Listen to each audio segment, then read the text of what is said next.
कहानी की शुरुआत संध्या के बाद चांदनी घास के मैदान के विस्तृत दृश्य से होती है। घास पर ओस की बूंदें चमकती है, फूल हल्के से झूलते हैं, दूर की पहाड़ियां चांदनी में धीरे धीरे लहराती है। फिरा एक युवा लोमड़ी मैदान में प्रवेश करती है, संकोची लेकिन जिज्ञासु। जैसे जैसे फिरा गहरे जाती है, वह एक हल्की सी सरसराहट सुनती है और जंगली फूलों के पीछे तुल्लू खरगोश को देखती है।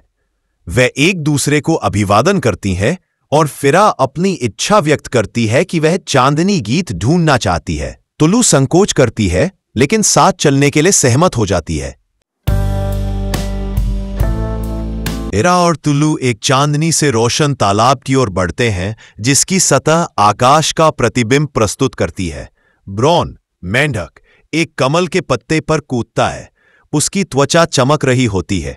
वे उससे चांदनी गीत के बारे में पूछते हैं और ब्रॉन साथ चलने के लिए सहमत हो जाता है। तीनों का समूह आगे बढ़ता है। एक उल्लू जिसका नाम ओरिया है, ओक की शाखा से उतरकर दृश्य में आती है।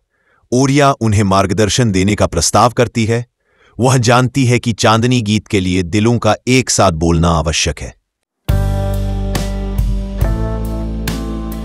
चारों जानवर घास के मैदान के केंद्र में स्थित एक भव्य प्राचीन बांस के पेड़ के पास पहुंचते हैं। उसकी झुकी हुई शाखाओं के नीचे रैगनार कछुआ बैठा होता है। वह समझाता है कि चांदनी गीत सोया हुआ है और उसे जगाने के लिए प्रत्येक को एक सच्ची इच्छा साझा करनी होगी। प्रत्येक जानवर बारी बारी से बोलता है। फिरा, मैं साहसी बनना चाहती हूं। तुल्लू, मैं खुद पर विश्वास करना चाहती हूं।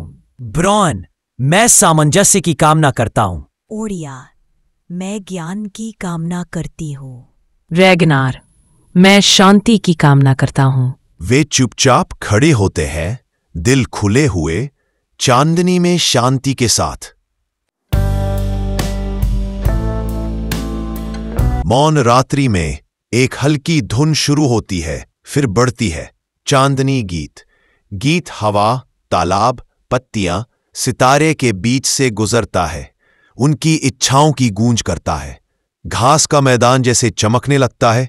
जानवर आश्चर्यचकित होकर सुनते हैं।